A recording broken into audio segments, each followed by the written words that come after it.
Oh, her? That's just the lady who helps out. Birdie's an asset we own now. You shouldn't even be here. Make yourself scarce and get out of my sight. I was standing in the back kitchen of my own life, holding a tray of little cakes I had baked with my own two hands, when I heard my daughter-in-law point across a room full of investors and say, "Oh, her, that is just the lady who helps out." There was a hired actress up front in a flour-dusted apron, smiling for the cameras, playing a sweet old grandmother named Birdie who never once existed. And me, the real one, the woman whose mother that brand was named for, the woman who built every recipe in that company with her own hands, I was told to keep the coffee hot and stay out of the photos. So I set down my tray, I smiled, and not one soul in that shiny glass room had the first idea that the name on every single jar they were about to sell for millions of dollars still legally belonged to me.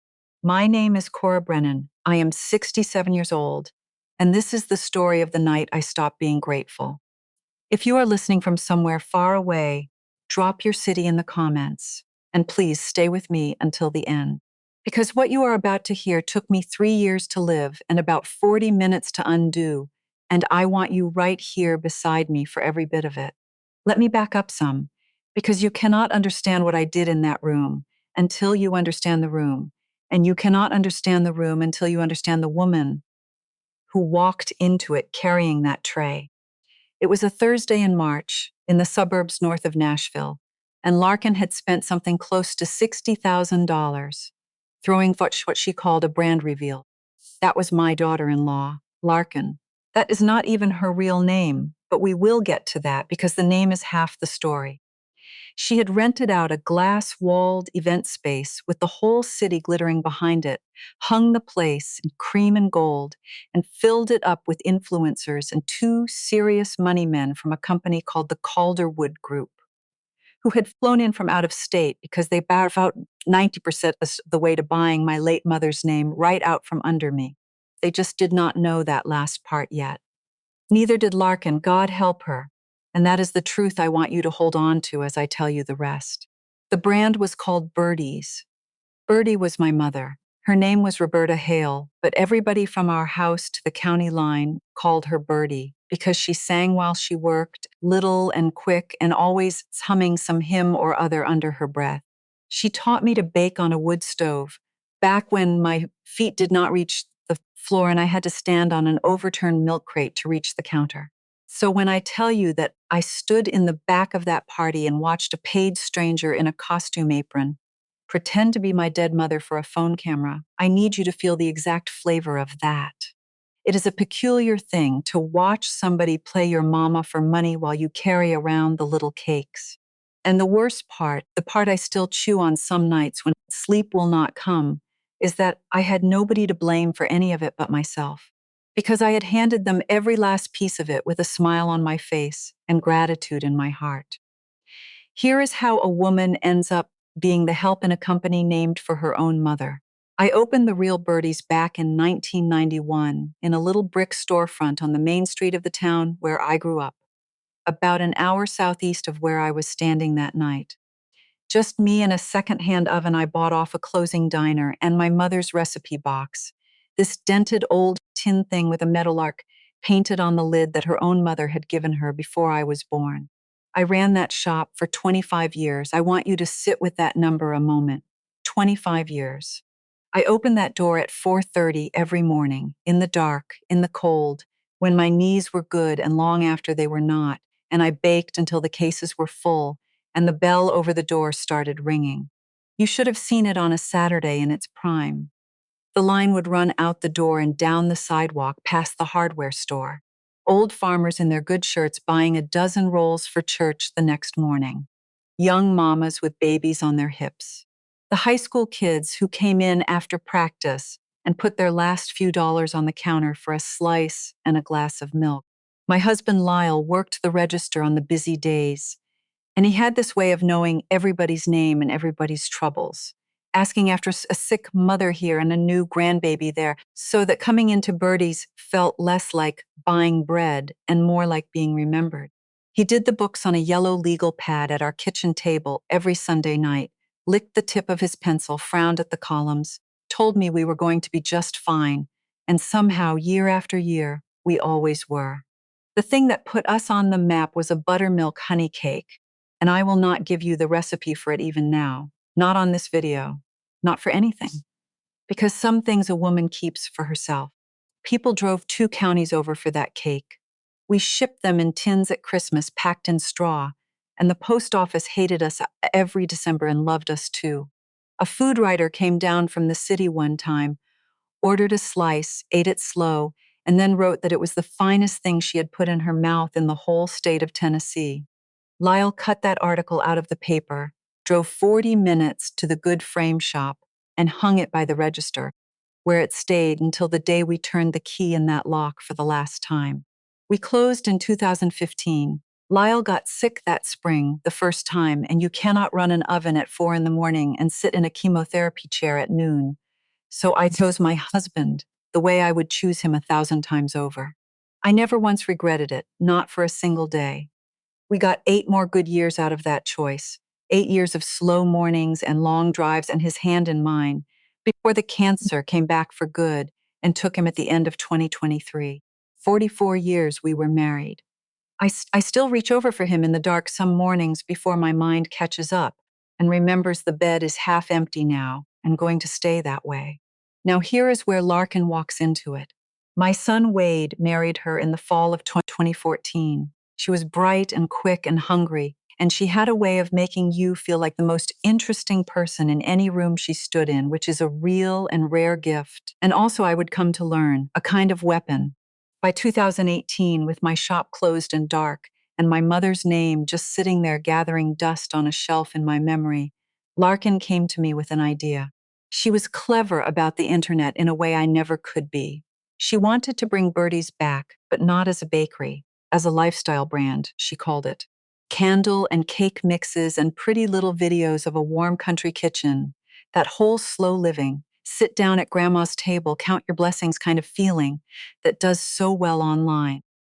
And she looked me dead in the eye, and she took both my hands in hers, and she said, "Cora, your mother's story deserves to live again, and I want the whole world to taste what this family makes. And I will tell you the truth, because I promised you the truth and not the pretty version," I cried. Right there at her kitchen island, I cried. I was a frightened widow in the making, watching my husband start to fail, and my life's work sit shuttered. And here was this young woman holding my hands and telling me my mother would not be forgotten after all. So I said yes. I said yes to all of it. I gave her the recipes. I gave her the name. I taught her how the buttermilk honey cake comes together, which is not a thing you can learn off a card. It is a thing your hands learn over 3 or 4 ruined batches while somebody who knows stands at your elbow. I told her the brand story in my own words. My mother on the milk crate, the meadowlark on the tin, the line out the door. I gave her everything but the one thing that would have protected me, and I will get to that thing, because that one thing is the whole story. The brand took off like I never could have dreamed. I mean, it truly took off. Larkin was a natural in front of a camera, warm and easy, and within 2 years, Birdie's had hundreds of thousands of followers. And then it crossed 1 million, and the money started coming in real. She had the look and the voice and a perfect cozy kitchen that was not even her own kitchen. It was a set she had built in a rented warehouse. Every copper pot hung just so. And somewhere in all that growing, quietly, a little at a time, the way the tide goes out so slow you do not know till your chair is sitting on wet sand, I got edited out of my own life. It started with small things. My name quit showing up in the captions. Then the company started telling the story just a touch different, that Birdie had been Larkin's grandmother, which she was not. Birdie was my mother and no blood kin to Larkin at all. Then my Lyle passed at the end of 2023, and a few months into my grief, my son moved me into their big house, said it only made sense, said the children needed their clothes, said I should not be rattling around alone in that empty place with all those memories. And it did make sense. For about a month, it even felt like family, like being folded back into the warm middle of something. And then, so gradual I could not tell you the day it happened, I became the woman who cooked the suppers and folded the laundry and told the den was being filmed that afternoon. So would I mind keeping the dog and myself upstairs until they wrapped? 3 years of that, 3 years of baking the actual cakes that went into the actual videos, while a younger, prettier, hired version of my mother got the credit on the screen. 3 years of being introduced, on the rare day I was introduced at all, as Wade's mother, who is just such a help around the house. And I told myself a story about it the whole time. I told myself this was what love looked like. I told myself a good mother makes herself small so her children can stand up tall. I am here on this video to tell you that was a lie, and I sold it to myself by the pound for 3 solid years, and the bill for all of it came due that Thursday evening in March. Because at the reveal party with the Calderwood men standing right there in their good suits, I came out of the back kitchen with a fresh tray, and one of them gave me a kind nod and asked Larkin, in that smooth way that people with money have, "Oh, and who is this?" And my daughter-in-law, a glass of champagne in her hand and a dress on her back that cost more than I used to clear in a good week, did not even turn to look at me. She just sort of waved her glass in my general direction and said, "Oh, her, that is just the lady who helps out. The recipes are all proprietary. Bertie is not really a person anymore. She is more of an asset we own." And then she laughed, this light little laugh, and turned to her sister beside her and showed her something on her phone. And the two of them left again. And I understood, standing there with my tray, that I was the joke up on that little screen, an asset we own. I want to tell you that I threw the tray. I want to tell you I made a scene that those glossy people are still whispering about to this day. But that is not the woman my mother raised. I do not make scenes. I keep records. So I set that tray down nice and gentle on the white linen table, and I smiled at the money man who had asked, and I walked over to the window where the whole city was coming up gold and blue behind the glass.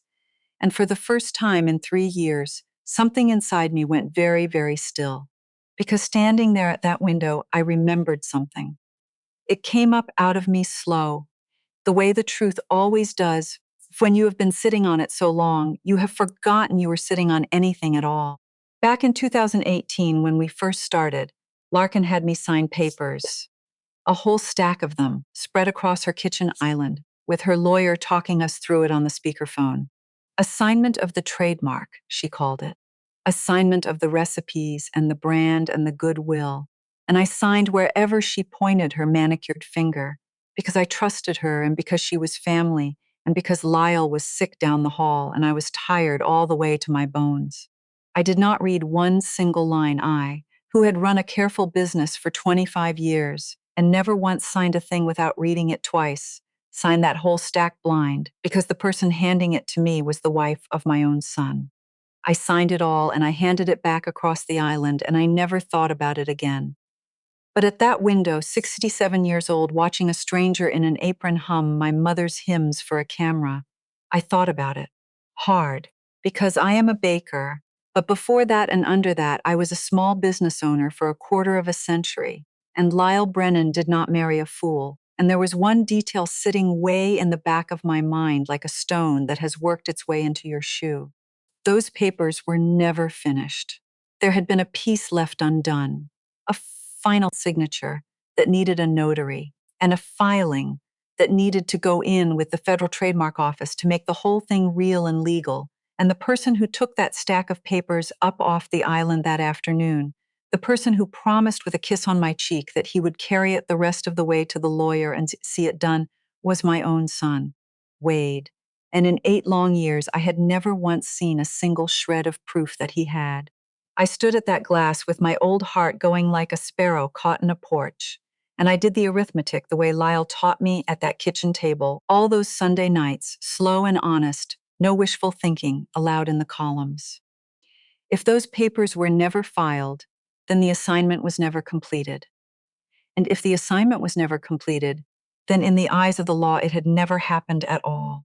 And if it never happened, then every candle and every cake mix and every amber jar with a meadowlark stamped on the side, every single dollar of the deal those two men in their good suits were standing right there getting ready to sign. The whole shining empire that had quietly turned me into the lady who helps out was built on a name that did not belong to Larkin.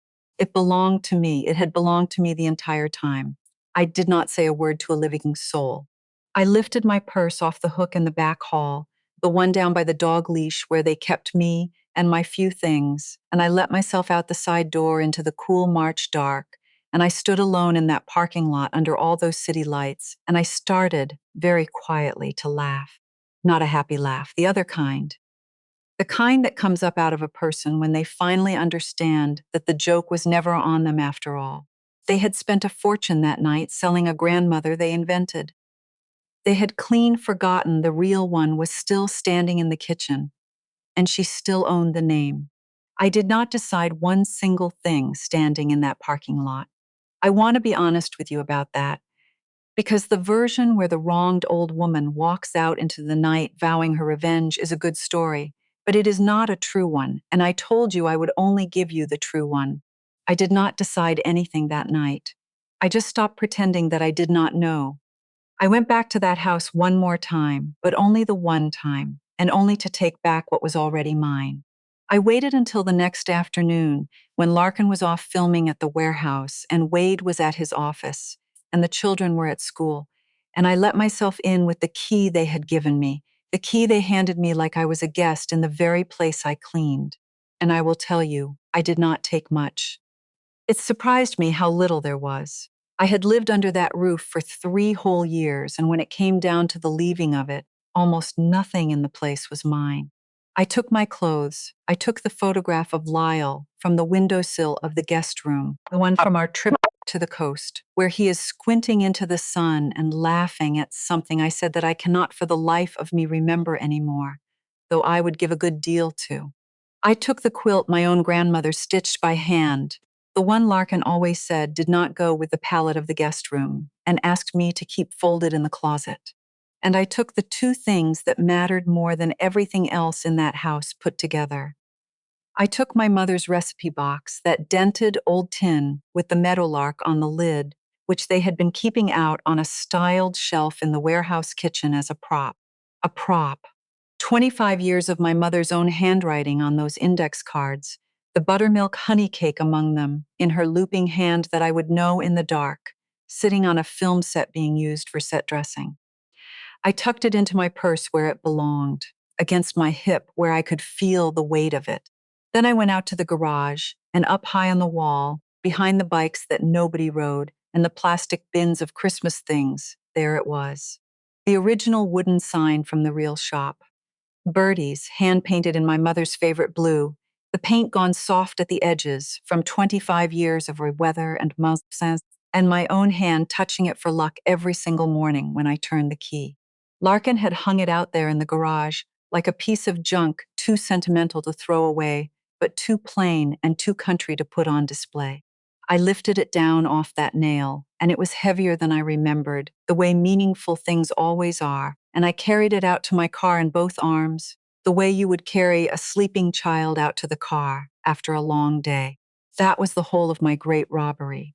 An old woman taking back a tin box and a wooden sign.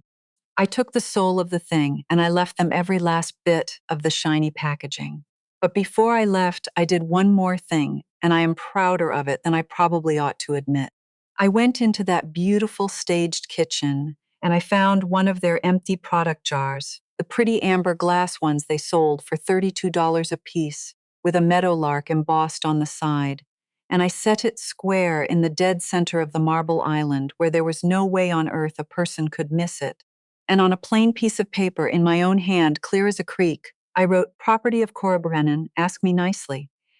And I propped that note up against the jar. Because I do not make threats and I do not make scenes, but I will surely leave a note. I will always leave a note. Then I locked that door behind me, and for the first time in 3 years, I did not leave the key sitting in the lock for them. I took it with me in my coat pocket, and I will tell you it is a funny thing how heavy a key can feel the very first time you decide to keep it instead of giving it back. I had already made one phone call that morning, before any of the rest of it, because I am not a woman who burns down the bridge before she has gone and built herself a boat. I called a lawyer named Renata Holt. Now I have to tell you about Renata, and I have to tell you straight, because she is not some kindly soul who came riding in to save the poor old grandmother. And I am frankly tired of stories where every single body just lines right up to help the white-haired lady. Renata and I went back near 30 years. When she was a young thing fresh out of law school, with her shingle barely hung, I let her do the legal work for the original shop, the little trademark filings and the lease agreements and all of it. And I sent her some of her very first real paying clients from around our town. We were close as anything for a long stretch of years. And then, about a decade back, we had ourselves a falling out. The kind two grown women our age have. Over money and over pride, and over a thing I said about her divorce that I had no earthly business saying. We had not spoken a word in years. So when I dialed her number that morning, I want you to know I had to eat a good big helping of crow just to make my finger press the buttons. She let it ring a long, long time before she picked up. And when she did, all she said was, "Well, Cora Brennan, to what do I owe?" And I said, "Renata, I need the finest intellectual property lawyer in the state of Tennessee, and I am reliably told that is still you. And I also owe you an apology that is about 9 years past due. And if you have got the time, I would dearly like to pay both of those debts today." There was a long quiet on the line. And then she laughed, this dry little laugh I had not heard in a decade. And she said, "You always did know how to lead with the part a person cannot say no to. Come in tomorrow morning at 8. Bring whatever paper you have got. And Cora, the apology I will take over lunch, sitting down, not over the telephone. I am not going to make it that easy on you. That is a 30-year friend who is still a little bit mad at you.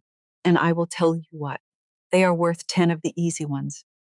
So the next morning I sat across from her at her big glass desk, with a folder in my lap and my heart in my throat, and I told her the whole of it. The shop, the recipes, the papers on the island in 2018, my son carrying them off to finish, and me never once in 8 years seeing a lick of proof that he did. And I watched her face change as I talked, the way a person's whole face changes when they quit listening to you as an old friend and start listening as the sharpest attorney in the state. She picked up her pen. She started taking notes in a quick, slanted hand. She started asking me the kind of fast, particular questions me. She had already run 3 steps ahead of where I was sitting and seen exactly where the path was leading.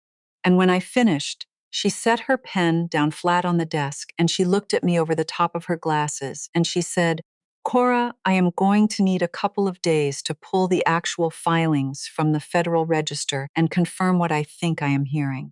But if what you are telling me is true, if that assignment was never recorded and never completed, then I want to make good and sure you understand your own position before you walk out of this office. You are not a poor relation who got pushed around by an ungrateful girl.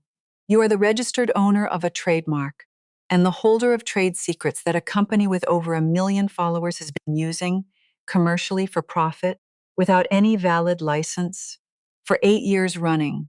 And there is a major acquisition pending that depends entirely on that company being able to sell to a buyer, something that it does not, in point of fact, own."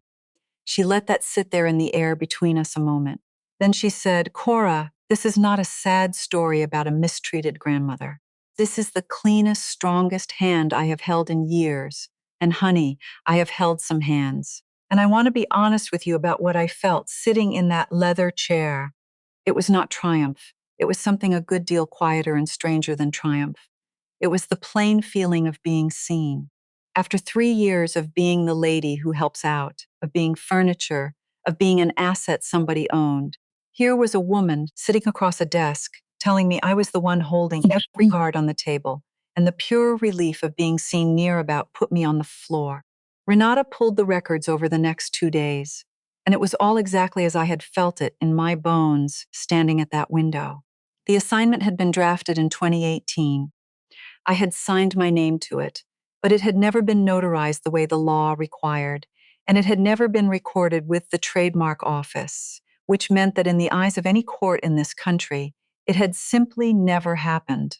The trademark for Birdies was still registered to me, Cora Brennan, sole proprietor, the same as it had been since 1994. The recipes had never been assigned either. On paper, in every way a judge would ever care about, the entire brand still belonged to me, and it always had every single day of those 8 years. So Renata did the thing I had asked her to do, and she did it clean, and she did it on a Monday morning. And I picked that Monday on purpose, because I am a baker, and a baker knows in her bones that the very worst possible morning to learn your whole kitchen is on fire is the morning of your biggest show. Here's what I need you to understand, because the version of this in your head, the one all those revenge stories put there, probably has me storming through a door, screaming, throwing things, slamming my fist on a table. That is not how a thing like this actually gets done in the real world. The real damage was a letter. 2 letters, to be exact, on the firm letterhead of Renata Holt, sent by certified mail and by email both, at 9 o'clock on that Monday morning. One went to Larkin and to the company. The other went straight to the Calderwood Group and to their acquisition counsel. And those letters said, in language a great deal more polite than the situation had earned, that the trademark and the trade secrets underneath the entire Birdie's brand were owned by my client, Cora Brennan, that no valid assignment or license had ever been executed, that my client did not consent to the pending sale of property she had never once agreed to part with, and that Pete's all use of the Birdie's name was to cease pending the resolution of the matter. A cease and desist. With the proof attached, page after page of it, I did not throw one single thing. I did not raise my voice one time.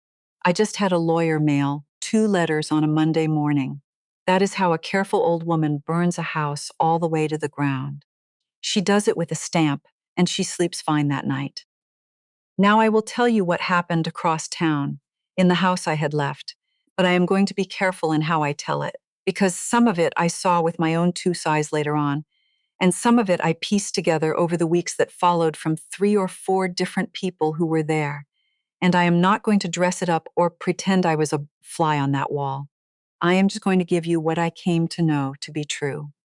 The letter hit Calderwood first thing, and I will tell you, a company like Calderwood does not gamble. Within a few hours, their own lawyers had done the one thing lawyers always do, which is go and verify the trademark register for themselves. And the moment they laid eyes on my name sitting right there on that registration, plain and solid as a fence post in a field, they froze. The whole deal.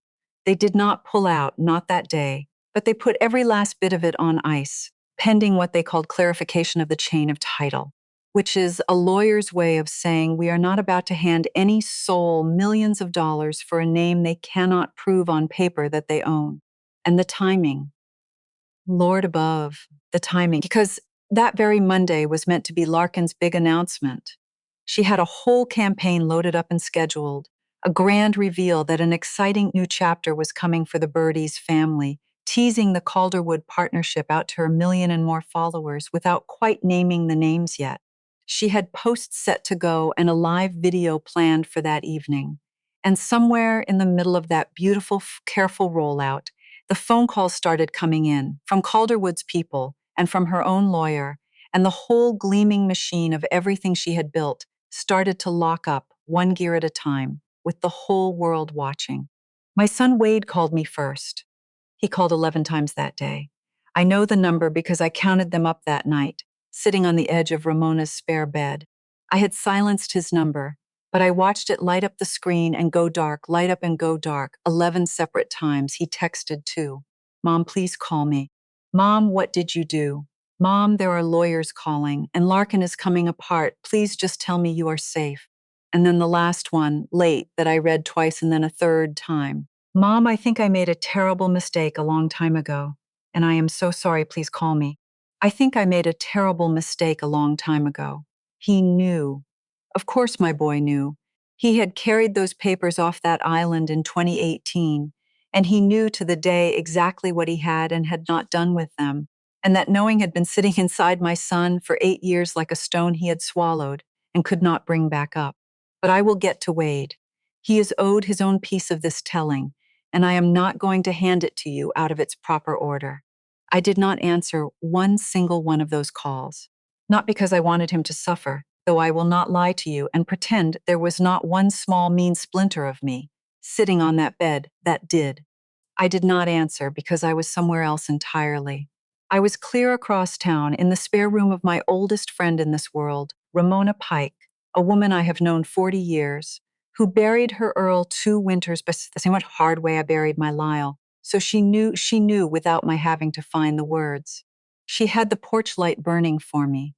She had a pot of decaf going and a bed made up with clean line-dried sheets, and she did not ask me one single question when I came through her door with a tin box and a wooden sign in my arms. She just took the sign from me, gentle, and held it out and looked at it a long moment and said, "Well, now there she is," and went and set it up on her mantel like it was the finest thing in the house. Then she hugged me and she said, "You are home now." And that was the whole of it. 40 years. They do not make you explain yourself, the 40-year ones. And here is the part I think about the most, the part that tells you everything about where I had finally gotten to. That night, while $1 million empire with my dead mother's name on every jar shook itself to pieces across town, while my son dialed my number 11 times into the dark, while a hired actress somewhere folded up a costume apron that had never belonged to her and went home, I slept. I slept like the dead, like a baby, deep and dreamless under my own grandmother's quilt in Ramona Pike's quiet spare room, with my mother's recipe box on the nightstand, right where I could reach out in the night and lay my hand on it, and the old birdie's sign watching over the both of us from the mantel in the next room. It was the best sleep I had gotten in 3 solid years. They were up the whole night over there, holding the wreckage in their arms. And I was tucked in tight, sleeping, the deep sleep of a woman who had finally set down something so heavy she had forgotten it weighed a thing at all. Make of that what you will. My daughter Maeve flew in from Denver 2 days later, and let me be clear, she did not come to comfort her mother. She came to wage war. She walked into Ramona's kitchen still in her travel clothes, dropped her bag on the floor, and the very first thing out of her mouth was, "Good, you finally did it. Now you finish it." Maeve is 44 years old, and she has spent her whole grown life being the one who says out loud the thing the rest of us only let ourselves think. She had never once forgiven Larkin for what those 3 years had done to me, and if I am honest, she had never quite forgiven me either, for being soft enough to let it happen to me in the first place. She sat down hard across the table and laid it out like a prosecutor laying out a case. "Call the note, Mom. Pull the trademark for good, license them nothing. Let Calderwood walk away, and let the whole rotten thing collapse into a hole in the ground where it belongs. They turned you into furniture. They hired an actress and put her in an apron and called her your mother while your mother carried the canapes. You do not owe those people a soft landing. You owe them the truth, and the truth is they have got nothing in this world without you, so take every last thing and do not you dare look back." Ramona, standing at the counter pouring the coffee, saw it different. She had buried a husband and built herself a quiet life out of the broken pieces, and she knew a thing that Maeve was still too young and too angry to know. She set a steaming cup down in front of me, and she said, "Cora, you do not have to go deciding who to destroy in order to be free. You already walked out that door. You already took back your own name. You could let the lawyers settle the paper between them and never set your foot in that life again and just live. Sleep in late. Bake for people who say thank you and mean it. Some doors a woman closes gentle, and then she walks away, and she does not stand around in the yard watching to see whose fingers get caught." And then there was Renata, who was neither soft like Ramona nor furious like Maeve, just precise and precise, turned out to be the hardest of the three voices to argue against. She called me that very afternoon, and she said, "I am not going to tell you what you want, Cora. That has never been my job. But I am going to tell you exactly what you are holding so you do not throw it away by accident in a fit of mercy. You can end them. Today. The leverage is just that complete. But leverage this clean is a rare thing in this life, and a smart woman does not pull the trigger before she has looked all the way down the barrel. Before you decide one thing, I want you to understand the whole of the picture, not just your own corner of it. Because something about how fast Calderwood froze that deal is bothering me, and I have learned over 30 years not to like it when I am bothered. That was the one thread none of the others could quite see, except for Renata, and the moment she said it out loud, I could not unsee it either. A company the size of Calderwood does not put millions of dollars on ice in a single afternoon, just because one old trademark looks a little wobbly. They had moved too fast and they had moved too hard. And that meant they were not only protecting themselves against a chain of title problem, they were protecting themselves against something they had already on their own begun to find. So when Calderwood's acquisition counsel reached out through Renata the following week, asking to sit down and clarify this whole question of ownership, I told Renata I would meet with them, but only on the one condition that I got to see what it was they were looking at. As the registered owner of the trademark sitting at the dead center of their entire due diligence, I had the standing to see the materials that touched my own property, and they wanted my cooperation badly enough to swing that door open. That was the way in. Not me sneaking and snooping, them needing me. And so for 2 days, I sat in a borrowed conference room down the hall at Renata's firm, with the Calderwood diligence file spread out across the long table in front of me. And I did the thing I had done at my own kitchen table every Sunday night for 25 years. While Lyle sharpened his pencil down to a nub, I read the books. I read them slow, and I read them honest, the way you read a recipe you do not quite trust, checking every measure against what you already know in your hands to be true. I want you to picture it, because this is the part where the lady who helps out goes back to being who she always was underneath. An old woman in a borrowed conference room, reading glasses down on her nose, a yellow legal pad at her elbow, just like Lyle used to keep, working through a stack of financials one page at a time. I started with the parts I understood best, the revenue and the cost of goods, the things a person who has actually sold a cake for actual money can feel in her fingertips. I followed the money the way you would follow a thread through a dark house, room to room, not letting go of it. I made my little notes. I checked the platform reports against the summaries, and the summaries against the projections, and the projections against the contracts in the back folders. It is slow work. It is the kind of work that bores most people half to death.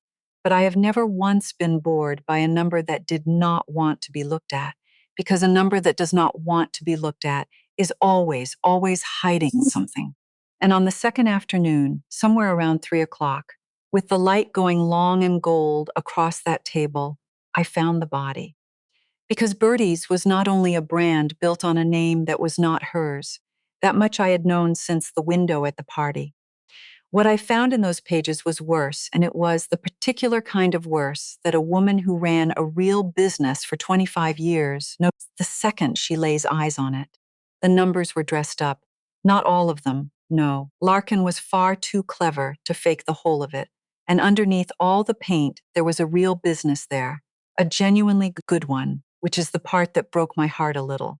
But she had built the story she sold to Calderwood out of pieces that simply did not hold together once you took the trouble to lay them down side by side in the light.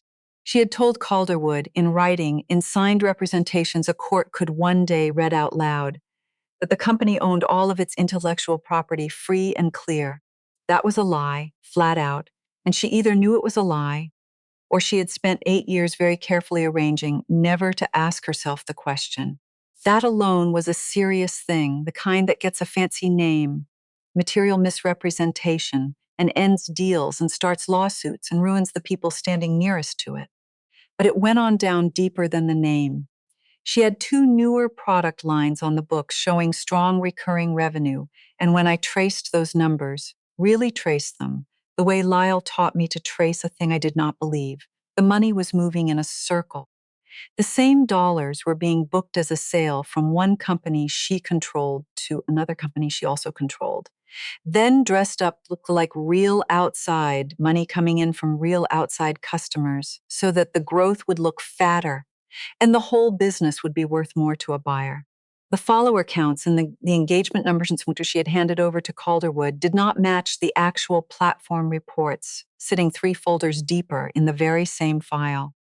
She had a wholesale partnership listed as signed and active, that when I sat and read the actual emails, had only every friend conversation that quietly died and never once closed.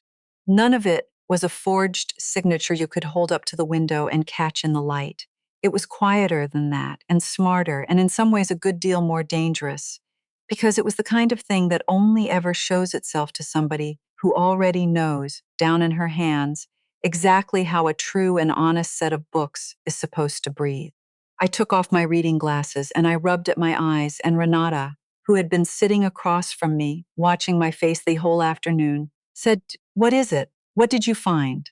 And I told her. Larkin did not just borrow a name she had no right to. She lied to a serious company to get them to buy that name, lied about what she owned, and lied about what the business truly was. And she put her own name to those lies in writing more than once. And that changed every single thing I had thought I was holding, because here is what it meant, sitting in that gold-lit room. I had walked into all of this thinking the very worst that could land on Larkin was that she lost the brand, which she had surely earned. What those pages were telling me was that Calderwood, a sophisticated buyer with armies of lawyers, had been lied to and signed documents in the middle of a major transaction. That is not a family squabble that gets settled over a Sunday supper. That is the kind of thing that follows a person through courtrooms for years, that takes the house and the savings and the good name right along with the business. That ends a life as that person knew it. But that was not even the part that turned my stomach to ice. The part that did was this.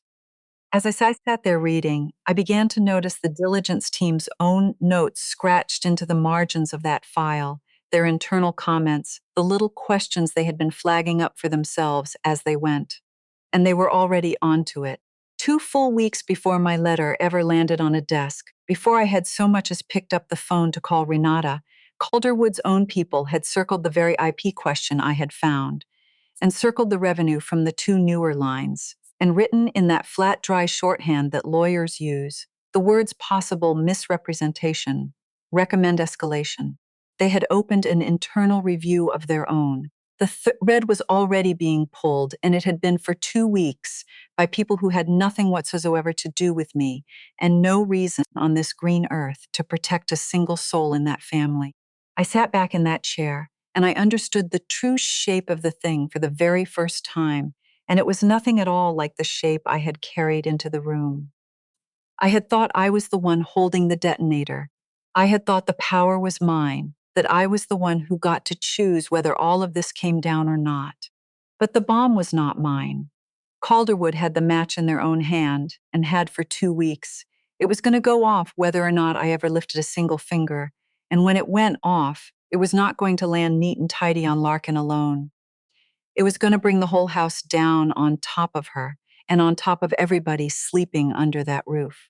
And there was exactly one person sitting in that conference room who had spent a quarter of a century learning in her own 2 hands how a real business is built up and how a real business comes apart, who knew to the inch how a set of books unravels and exactly where you have to get ahead of it to save it, and who held the one piece of clean, true, unarguable ownership that the entire wreck now hung upon.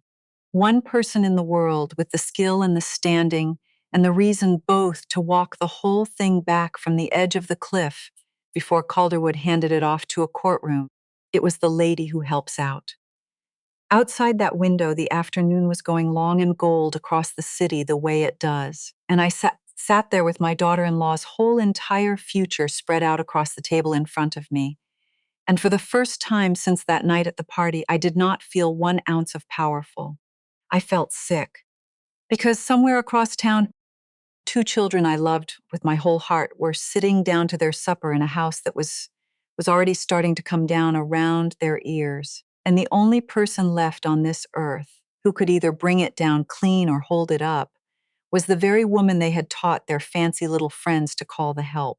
Renata set the meeting for the following Monday in her own conference room, 10 o'clock in the morning, and she made it formal as a funeral. A letter on the firm letterhead requesting the presence of Wade and Larkin Brennan to discuss the ownership and the pending transaction. Counsel welcome, attendance expected. Renata loves that word, expected. They came at 9:50, and I heard the three of them out in the hall before the door ever opened. The woman who walked through that door was not the woman from the party. The Larkin I knew came at a room in her heels, and a cloud of expensive perfume with her chin already up in the air, already winning before a word got said. This one wore a plain gray dress and flat shoes and almost no makeup at all, her hair pulled back tight like she had not found the strength to do a thing with it that morning. She had aged 5 years in 2 weeks. She came in and she would not look at me, not at my face. She looked instead at the table and at the window and down at her own hands folded in her lap. And somehow all of that told me more than anything she could have stood up and said. Wade looked worse than she did, unshaven, his shirt wrinkled like he had slept in it, his eyes sunk and red-rimmed, and when he saw me sitting there, his whole face came apart for just a second before he caught it and held it together, because their lawyer was in the room, a young man in a good suit who looked, the moment he understood what was actually sitting on Renata's table, like he would rather be anywhere else on the face of the earth. We sat, Renata at the head of the table, me down one long side, the three of them across from us in a row, and Renata did not waste so much as a breath. She laid it all out flat and plain. My client, Cora Brennan, is the registered owner of the Birdie's trademark and the holder of the underlying trade secrets. No valid assignment was ever recorded with the federal government. There is no license existence. This company has been operating on my client's property for 8 years without legal right to it, and the pending sale to the Calderwood Group cannot close without her participation because she is the owner of the very thing being sold. That is not a threat, and it is not a negotiating posture. It is simply where the law sits this Monday morning. Their young lawyer cleared his throat and started to say something about good faith and prior course of dealing, and Renata, without a word, slid a single sheet of paper across that table to him. He read it, and he stopped talking. She has a gift for that, Renata does. I have watched her do it for 30 years, and it never gets old. We know, Larkin said suddenly into the quiet. Her voice was wrecked, scraped right down to the bare wood. We already know all of it. We have read it. You do not have to do all of this. We know what you have. And that was the moment I reached into my folder and took out the second thing, the part she did not know I had laid my eyes on. I took out the Calderwood diligence pages, the ones with the looped revenue and the IP representations and the partnership that was never signed, and I turned them around so they faced her across the table, and I slid them across slow, the way you slide something fragile. And I said the one thing I had decided I would say in that whole meeting, the only thing. I built this name before you could spell it. Do not sit there and tell me what is in these pages. I can read them in the dark. Larkin went white, not pale, white like the blood just left her, because she knew to the comma exactly what was in those pages. And until that very second she had believed, the way every single person who has ever cooked a book believes right up until the end, that no other living soul could actually see it, that she had been clever enough, careful enough, that the numbers told the story she wanted them to tell, and nobody would ever bother to turn them over. Her own young lawyer leaned in beside her and read, and I watched him get down to the looped revenue, and I watched a green attorney understand in real time that his client had handed him a problem far bigger than good faith could ever fix. He sat back slow in his chair. He did not say anything either. Renata's table had gone very quiet. The optimistic numbers, I said to Larkin then, quiet now just to her, the rest of the room falling away, those a person can sometimes manage to explain away to a jury as aggressive projections. People do survive optimistic. But telling Calderwood in writing that you owned what you plainly did not own, and moving the same dollars around in a circle to make the company look like more than it honestly is, that is not optimism, child. That is a story you told a serious buyer to get at their money, and you signed your name to it. I spent 25 years keeping books that were true, because my husband taught me at our kitchen table that a number you have to lie about today is a number that will come back for you down the road. You looked at me for 3 years, and you saw nothing but an old woman who could not tell a good year from a bad one. You never once thought to ask what I did before I came to cook your suppers and keep the dog upstairs. The room was dead silent. Wade had his head down in his hands. And then Renata said, the thing that turned the whole meeting on its hinge, the thing I had not yet let myself say out loud, even to myself. She said, here's what nobody at this table has put on it yet, so I am going to. Calderwood already knows. Their own diligence team flagged the IP and the revenue 2 full weeks before my client mailed a single letter. They have an internal review open right this minute. So understand me. This is no longer a private matter that this family gets to control behind its own closed doors. With or without Cora Brennan lifting one finger, this surfaces. The only question left in this room is whether it surfaces as a controlled, corrected, honestly handled thing, managed by the one person alive who actually knows how to handle it, or as a referral to Calderwood's litigators and whatever those men decide to do after that. And there it sat, said plain to the whole table. The thing I had only come to understand myself 2 days before in that gold-lit room. The bomb was already lit. I was not the one who got to set it off. I was the only one who could defuse it. Then we took a break, because the air in that room had gotten too thick to breathe. Renata walked the young lawyer down to the lobby for a coffee, which is a thing lawyers do when the grown people in the room need the door pulled shut, and it left just the 3 of us alone, me and my son and the woman my son had married.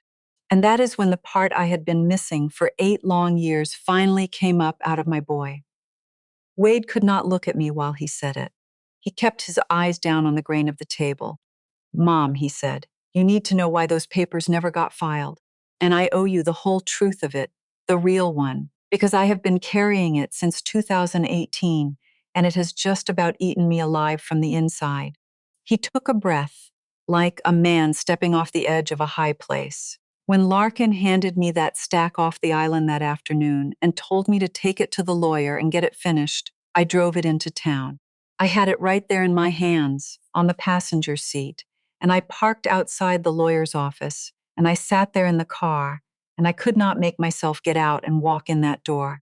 Because something in me knew, even way back then, that the day that paper got filed was the day the last thing in this world that was really and truly yours stopped being yours. And I did not file it. I drove home and I told Larkin it was done. I told her for 8 years it was done. I let her build up everything she built, believing she owned it, and I let you get treated like a stranger in your own family, and the whole entire time, the one thing standing between her and all of it was a single piece of paper sitting in a locked drawer in my desk that I never once had the courage either to file or to tear up. He lifted his head and looked at me then, finally, and the tears were running right down his face, and he did not even wipe them away. I told myself I was protecting you, he said. But Mom, that is not the truth of it either. The truth is I was too much of a coward to file it, and I was too much of a coward to stand up and tell her to her face why I would not. So I just hid it. I hid your name in a drawer for 8 years, and I called it love, so that I would never have to call it the thing it really was. I sat with that a long moment.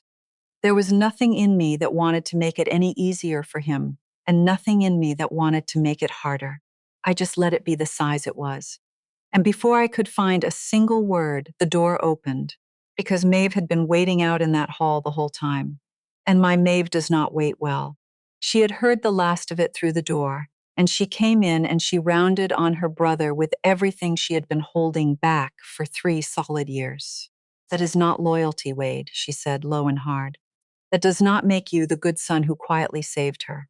A loyal man files the paper or a loyal man burns it. What you did was leave yourself an exit. You kept one card in a locked drawer so that someday, if it ever got bad enough, you could ride in and be the hero without ever once, in 8 years, having to actually be brave. You did not protect our mother. You protected your own way out. And you let her pay the bill for it every single day for 3 years so that you would not have to. And the terrible thing, the thing that hung in that quiet room and that I have turned over in my mind near every day since, was that the both of them were right. He had saved me, in a way, by accident, through nothing nobler than his own fear. And he had also let me drown right there beside him for 3 years rather than say one true sentence out loud. Two things, both of them true, living inside the same man at the same time, my son, the boy I raised. Maeve went back out to the hall after she said her piece, because she had emptied herself of it, and my Maeve is not one to stand around in the wreckage she has just made. And the door clicked shut behind her, and the room got quiet in a different way than it had been quiet before. A softer kind of quiet, the kind that comes after a storm has finally passed over and moved on down the valley. Wade wiped his face with the back of his hand and looked out the window. And for a long moment, nobody said anything at all, and I let the silence do its slow work, the way you let a doe rest before you ask anything of it. And then into that quiet, Larkin spoke, in a voice I had never once heard come out of her in all the years I had known her. Can I tell you something? She said. Something I have never told one single person in this family. She kept her eyes down on her own folded hands. My mother is alive, she said. Her name is Maxine. She has cooked the overnight shift at a truck stop diner off the interstate for 28 years. The kind of place that smells like burnt coffee and fryer grease at 4 in the morning. And she is the finest cook I have ever known in my whole life. Better than me, better than anyone. And I have spent 13 years letting people believe she is dead. When folks ask me about my family, I let them think it was my grandmother who taught me everything, the grandmother in the apron, the one we built out of nothing for the cameras. I have never once had my own mother to a single one of my homes. She has never met my children. I send her money every month so that I do not have to send her myself. I did not say a word. There is a time to talk and a time to let a person keep walking out onto the thin ice she has chosen all on her own. And this was the second kind. So I sat and I waited and I let her walk. When I was a girl, Larkin said my mother used to drive the two of us a whole hour on her one day off to a little bakery in a brick storefront in a town I have spent my entire adult life pretending I am not from. And we could not afford much of anything, the two of us. But she would buy one single slice of buttermilk honey cake, just the one, and she would split it right down the middle between us, with a plastic fork in the front seat of the car, in the parking lot, before we even pulled out. And she would say to me, "Baby, this right here, this is what a family that truly loves each other tastes like. And I want you to remember it, so that one day when you are grown, you can go and build yourself a life that tastes like this." The room had gone very still. I knew that parking lot. I knew that brick storefront. I had handed that exact slice across that exact counter 10,000 times with my own two hands. "It was your shot," Larkin said. And finally, she lifted her eyes and looked straight at me, and her whole ruined face was open, in a way it had never once been in 3 years of living under the same roof. "It was Bertie's, the real one. My mother drove me to your bakery when I was 9 years old and told me that was what a good family tasted like, and I never forgot it, not for one day. And when I grew up and I got so hungry to be somebody, the very first thing I reached for, without even understanding why I was reaching for it, was the one thing that had ever made me feel safe and loved as a child. I did not stumble onto Bertie's by accident, Cora. I went looking for it. I came and I found you on purpose. And then I took the one place on earth that had ever felt like home to me, and I scrubbed my own mother right out of the story of it, and I built a fake grandmother to stand in the very spot where the real woman who took me there belonged. I erased the person who led me to you, and then I erased you too. And I called the whole thing my brand. She was not crying for my sympathy. I want to be clear on that. She was crying the way a person cries when something 30 years old and gone rotten is finally draining up and out of them. "I was so ashamed of where I came from," she said, "of the diner and the grease and the secondhand everything and the smell of it that I could never quite wash off, that I spent my whole life running just as hard as I could away from it. And I ran in a perfect circle right back around to the one kitchen that had ever once been kind to me. And the very first thing I did when I got there, the first thing, was do to you the exact thing I was so terrified the whole world would do to me. I made you the help. I took the woman who actually built it, and I turned her into the woman who just helps out. I became the very thing I was running from, and then I made you wear it for me. And I will tell you, sitting there in that chair, that all the cold I had carried into that room did not just up and vanish. I want to be honest with you about that, because people hear a story like this one and they want the sad childhood to come along and wash the whole slate clean, and it does not work that way. And I would be lying to you if I said it did. Understanding why a person hurt you is not the same thing as deciding that the hurt did not happen. She had still done every bit of it, with her eyes wide open for years on end. But here is the other thing that is also true. You cannot sit and watch a human being finally see themselves all the way down to the very bottom and go on wanting to break them in half. I am not built that way. And somewhere in those weeks, I had stopped wanting to be. Renata knocked and back into the room just then, and her face was tighter than it had been when she left it. And she said, Cora, before you decide one single thing, you need the timeline. And I will tell you right now, you are not going to like it. Calderwood's review is moving faster than I thought it would. I just got off the telephone with their counsel in the hall. They are deciding this week whether to walk away from the whole thing quietly or hand it over to their litigation team. And here is the thing nobody at this table has said out loud yet, so I am going to say it. Wade, your name is on the household finances and on the company guarantees both. The children's college accounts are tangled up into the business collateral. If this goes to litigation and the company comes apart in an uncontrolled way, it does not stop at Larkin. It reaches you. It reaches the house you all live in. And it reaches whatever those two babies have got saved for their future. And there it was. The last wall, coming down slow. Because I could still walk away from all of it, even then. I could let it fall, and I would be entirely within my God-given rights to do it, and Larkin would get precisely what she had earned with her own two hands. But the bomb was not aimed at Larkin anymore. It was aimed at my son, who had hidden my name in a drawer for 8 years because he was too frightened of his own wife to do anything else with it. It was aimed at Tate, 10 years old, and at Wren, who was 6, and who still came padding out into the hall at night to ask where her gam had gone off to. 3 years they had spent telling me, in 100 small ways, that I was not really and truly family. And now the only road left that could save the family ran straight through me deciding, right there in that room, that they were mine anyway, that they had always been mine, that love does not, in the end, actually sit around with its arms crossed, waiting to find out whether or not it has been properly earned. I told them I needed the night. Nobody talks to Calderwood until I do, I said. Renata, you hold them off 24 hours. And Renata looked at me a long moment, and she said she could hold anybody on this earth off for 24 hours.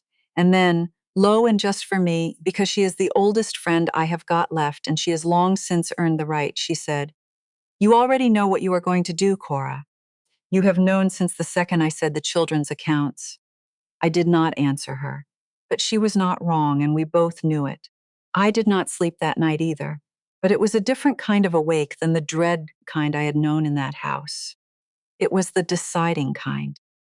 I sat up in Ramona's spare room with the quilt around my shoulders and my mother's recipe box open across my knees, the cards in her own handwriting under my fingers, and I did the thing I have always done when a thing is just too big to feel my way through in the dark. I turned it into a problem I could solve on paper, in 3 columns the way Lyle taught me, because numbers do not beg, and numbers do not lie, and a number has never once in my life called me the help. And by the time the sky out that window had gone the deep blue it goes right before the light comes, I had my answer written plain, and it was the very same answer Renata had seen, sitting on my face a full day before I let myself see it. We met again 2 days after that, the same long table, all of us in our same chairs, and this time I was the one who ran the room. I am not going to destroy you, I said, and I said it first before anything else, because I wanted the both of them sitting there in their own skins to hear it plain and not spend the next 10 minutes braced for the worst. I am not handing this thing over to Calderwood's litigators. I am not letting it burn down to the ground. But the two of you are going to understand exactly what it is I am doing here, because it is not mercy, and it is not me forgetting one single thing that happened. So here's how it is going to go. I am keeping the trademark. I am keeping the recipes. They are mine. They were always mine every day of those 8 years, and they are staying mine. I am not giving birdies away to a living soul, not to you and not to Calderwood. What I am going to do instead is license it to the company on my terms, in writing with a royalty, which means that for the first time in 8 years, the woman whose own mother that name belongs to is finally going to get paid for the use of it. And let me be clear, I am not putting one thin dime of my own money in to bail you out. I am bailing you out with the one thing the two of you decided I did not have, which is everything I know. I am going to take oversight of this company's finances and its books for 3 years. Every number that goes out to Calderwood or to any other buyer that ever comes along crosses desk first, and it is true before it ever leaves this office. Because I happen to know precisely how to walk a company back from this exact ledge and turn a fraud review into a corrected, clean, honest set of books that a buyer can put their trust in. The looped revenue comes off the books today. The partnership that was never signed comes off. And the grandmother in the apron comes off today, this afternoon. We are done painting over things in this family. Because here is the truth of it, Larkin, and I want you to hear it. There's a real business underneath all of that lying. A good one. You built something that was actually real. You just got scared somewhere along the way that real was not going to be enough. And you started painting on top of it. And now we are going to stop painting. And we are going to rebuild what is honestly there. Larkin was nodding, quiet, the tears just running down and dropping off her chin onto the table, and she did not wipe them. And then I told them the two conditions that had nothing to do with money and were not the first bit up for a discussion. The first one, I said, is the brand itself. From this day on, Birdie's tells the true story. My mother's name and my own name go back on it, out loud, in the open, right where they have always belonged. No more invented grandmother in a costume. The real ones or none at all? And the second condition, I said, and I turned in my chair and I looked straight at Larkin. The second one is your mother. I want Maxine at the table, not hidden away, not a secret you mail a check to so you can keep from mailing yourself. I want her known. In your home, in front of every glossy friend you have got, introduced out loud as your mother, who fed strangers on the overnight shift for 28 years so that her girl could grow up and build something. Because you spent your whole entire life so ashamed of where you came from that you turned right around and did to me the very thing you were so terrified the world would do to you. And the only way I have ever known to break a thing like that is to stop being ashamed of the woman who got you here. She is the reason you ever once walked through my door. You will honor her out loud in front of all of them until the day it stops being hard. Larkin put her face down in both her hands, and she cried like something 30 years old and heavy was finally coming loose from where it had been lodged. But I did not move back into that house. And I want to be real clear with you about that, because people always expect the part where the grandmother comes home, where the family closes warm and whole around her and the music swells. That part did not come, and I did not want it to. I had learned something on Ramona Pike's spare bed that I was not about to unlearn for anybody's happy ending, my own included. I had learned what it felt like to wake up in a place that did not want one single thing from me, and I was not handing that back, not for love nor money. I would hold the family up, but I would not move back inside of it. There is a difference between those two things, a world of difference, and I had paid 3 hard years to learn it. It has been a little over a year now since that morning at the long table, and I am not going to sit here and tell you it all turned clean and sweet right after, because the honest version is the one nobody quite believes, on account of nobody has ever actually lived the greeting card. Real repair has got scars worked right down into it, in the seams where you cannot see them unless you go looking, and ours has too. I took a small 2-bedroom apartment over in the arts district of the city, with good morning light that comes in slantwise across the floor and a little balcony just big enough for 2 chairs and a coffee cup. And I made every single inch of it mine, the first thing in a long, long time that was only and entirely mine. My mother's recipe box sits out on my kitchen counter where I use it nearly every day the way it was always meant to be used, not as a prop on somebody else's styled shelf. The old wooden Birdie's sign hangs by my front door, and I lay my hand on it for luck every morning on my way out, the same as I did for 25 years, and now it is mine again to touch. I teach a little class on Tuesday evenings down at the community center, baking and the basics of running a small business, mostly for women who are starting up something of their own late in life or after a hard turn, or just because they finally decided to. It turns out 25 years of reading the books and ruining the batches is worth something passed on. There is one woman in the class, Deborah, a little younger than me, who lost her husband last spring the way I lost my Lyle, and who shows up every week with her hands shaking and a recipe of her grandmother's she wants to turn into a real thing she can sell at the market. I look at her some Tuesdays and I see myself at the start of it all scared and grieving and standing on a milk crate of one kind or another. And I think this is the work now, this right here. Bertie survived. We pulled it back from the edge of that cliff, one honest inch at a time, and it turns out a business with something real underneath it can be saved if somebody who knows the books gets there before the buyer's lawyers do. The looped revenue came off. The invented grandmother came off. Calderwood, once they saw the correction was being run by a person who plainly knew exactly what she was doing, took the quiet path instead of the courtroom one, the way serious money usually will when you give it a clean way out. There was no lawsuit. Wade kept the house. The children kept their college accounts, and they will never once know how close that ran, and I intend to keep it that way until the day I die. I license the name to the company now, on my terms, and royalty check comes to my apartment every quarter, with my own name printed right there on the front of it. And I will tell you, the first one of those did not feel like money at all when I opened the envelope. It felt like an apology that had finally learned how to spell. Wade and I go to a counselor together now, just the two of us, once a week, and we are doing the slow and clumsy work of figuring out how a boy I raised up to be brave learned somewhere along the way to go so quiet so that he does not turn around and hand that same silence down to Tate without ever meaning to. Some weeks he does not say much of anything at all. He just comes and sits with me the way he used to do when he was a little boy. And something was too big for the words he had, and I have come to learn that those are the visits that mend the most. The drawer in his desk is empty now. He filed nothing and he hid nothing. He just stopped pretending finally, and it turns out that was the only brave thing I ever needed out of him in the first place. With Larkin, it came the way I told her at that table it would have to come. Earned in actions over time and slower than anybody in that room wanted it to. The first Sunday that Maxine came to dinner, Larkin's hands were shaking so badly she could hardly set the table right, and she stood up in front of a room full of her glossy friends, and she said, "I want you all to meet my mother, Maxine, who cooked the overnight shift for 28 years," and her voice broke clean in half on the word mother.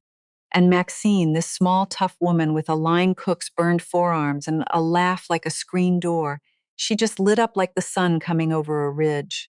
By the third Sunday, it was not hard anymore. By summer, Larkin was bragging on her. "My mother raised me on a line cook's wages. Can you imagine the discipline of that woman?" And I noticed a couple of those glossy friends got quiet and thoughtful, and one of them, I heard later, started treating the woman who cleaned her own house a good deal different. It is a funny thing how that spreads once one person stops being ashamed out loud. Maxine and I have gotten close, the two of us, two women who fed other people for a living and got called the help for our trouble. She calls me her sister now, and she means it, and on Sundays the two of us stand at the counter together and cook, and we do not say much, and we do not need to. I do not pretend that Larkin and I are what we might have been if none of it had ever happened. There is a carefulness between the two of us that I do not believe will ever fully leave, a half a step of distance that is just always going to be there, and I have made my own peace with that. She texts me small things now, a photograph of the children, a question about the cake, a picture of the garden coming up. A while back, she sent me one that just said, "I see you now, Cora. I am sorry it took me so long. I see you." I did not write a paragraph back to her. I wrote, "I know you do." And I left it right there, because some things you do not need to go making any bigger in order to make them true. Last week, my Wren, who is 7 years old now, brought me a drawing she had made. It is a picture of me standing in front of an open door, holding my tin box in both my hands, and over my head, in her careful, crooked little letters, she had written, "My Gamcora put her own name back." I had it framed at the Good Frame Shop, the same one Lyle used to drive 40 minutes to. It sits up on my mantle now, in the good morning light next to the old sign. And I am in this one. After 3 years of clean rectangles in the dust where I should have been, I am in this one. I made good and sure of it. Folks keep telling me the brave part was the walking out. It was not. The brave part was finally saying the thing out loud, that I had taught them how to treat me. Every cake I made without a thank you, every label they printed with my mother's name on it, and not one word about mine, I called all of it love. It was not love. It was fear, dressed up in an apron. I spent a whole lifetime putting other people's names where my own should have gone, and I called that being good. At 67, I finally learned the difference. Your worth is not a recipe you give away for free, and then sit hoping somebody credits you for it later. It is the one thing you keep your own name on, no matter who is sitting at the table. I did not leave to make them sorry. I left so that I could finally read my own name on the jar and mean it.